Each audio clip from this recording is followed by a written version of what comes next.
How do we support then the role of the healer?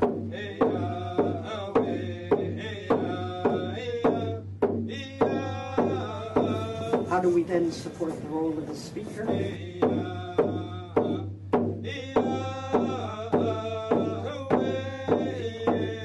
How do we then support all of those roles within this community?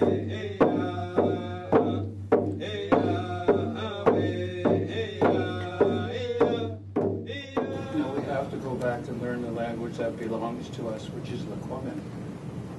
3 years ago now, we brought an elder from Saanich on board. His name is Tom Sampson.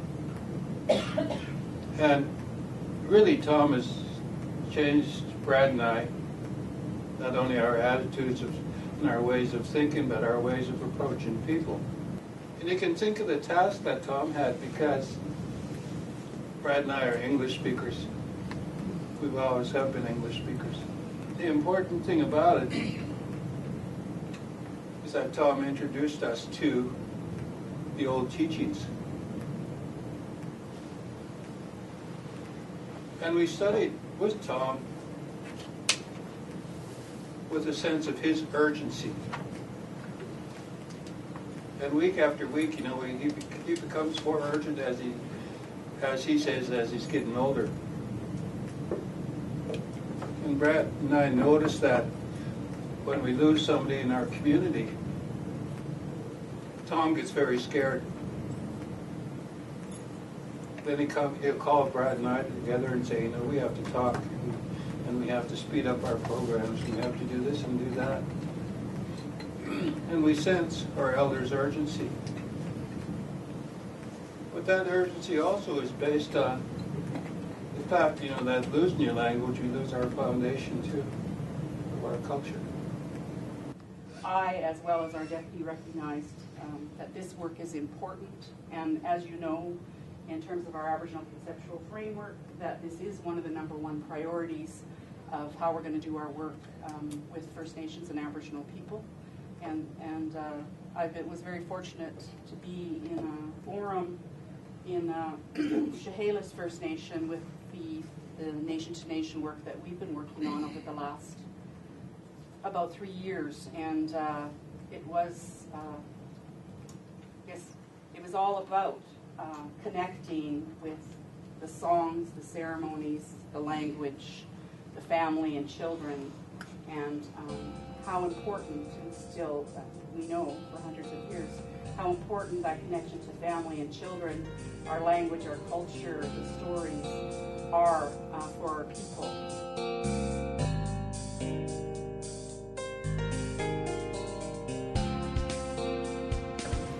There's so much based on our old system. And sometimes to our young people, this is a very foreign system. They haven't been taught that way. See, maybe my generation was the last generation to be brought through different ceremonies as we grew up. And there's about a 25 to 40 year gap where we didn't receive any teachings. And if you don't receive it, you can't pass it on. So you can feel all that urgency in the community, and it's like the urgency that we're dealing with today to keep the community together, keep our families strong, and to keep our children safe.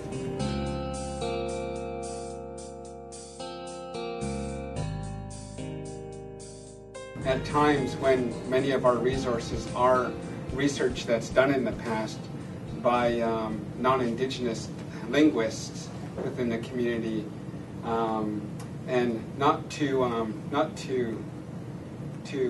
discredit the work that they've done, but much of the language research that has been done in the past has looked at language primarily almost as a dictionary format, or as a reference format.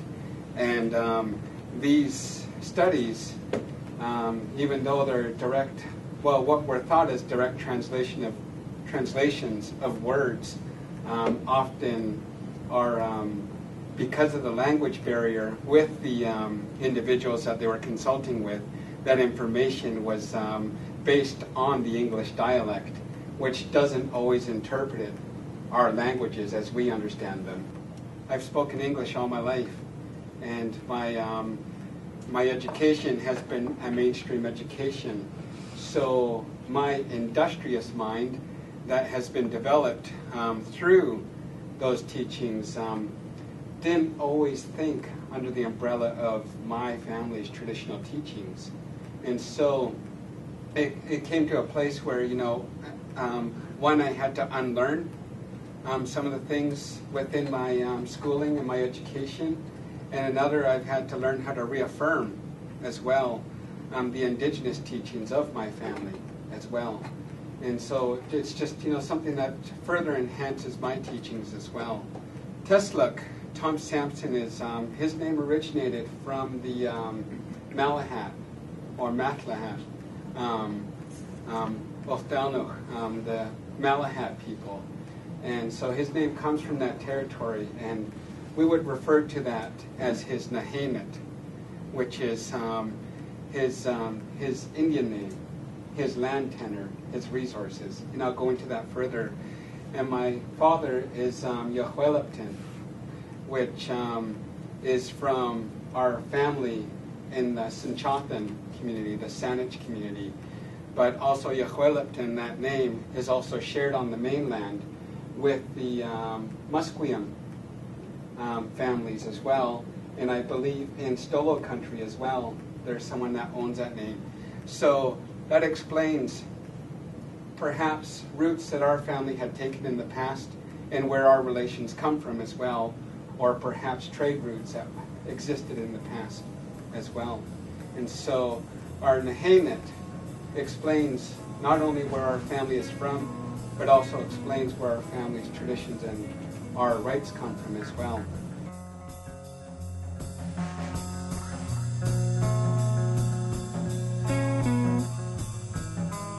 The 7 stages of life that we saw those commonalities, and we were thinking to access, in relation to accessing, what could we support and what do we have within that, and from your families, how could you access that, and what can you do? That could be one of the questions in regards to supporting community. I also saw the 7 grandfathers, very similar yet different in honesty, bravery, courage. How do we do that in regard to respecting where everyone is at? And a lot of the teachings that I heard this morning were very similar in that way, in regards to not putting ourselves ahead, not putting ourselves behind, and working alongside. And in regards to wanting our voice to be heard, but our voice to be heard in sharing.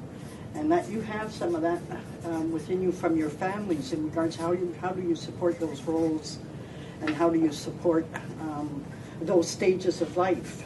Research practice, for example, research practice and teaching are all the same.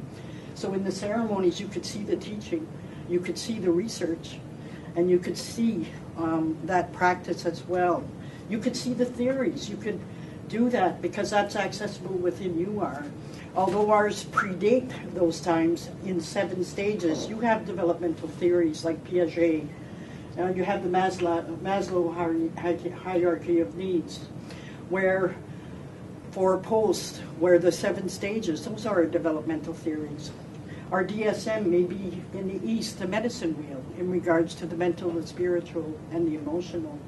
So we can access that within ourselves. So what I would ask you is to look at that. How then, as researchers yourselves within communities, can you see yourself supporting all of those stages of life and all of those roles and all of those ceremonies and protocol?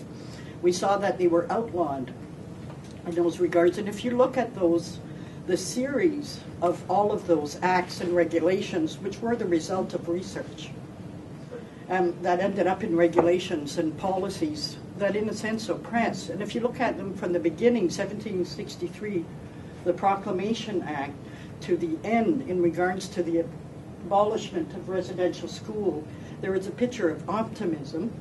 in regards that one was no consultation with the other, and then the last one is kind of including us. So there is sort of a partnership.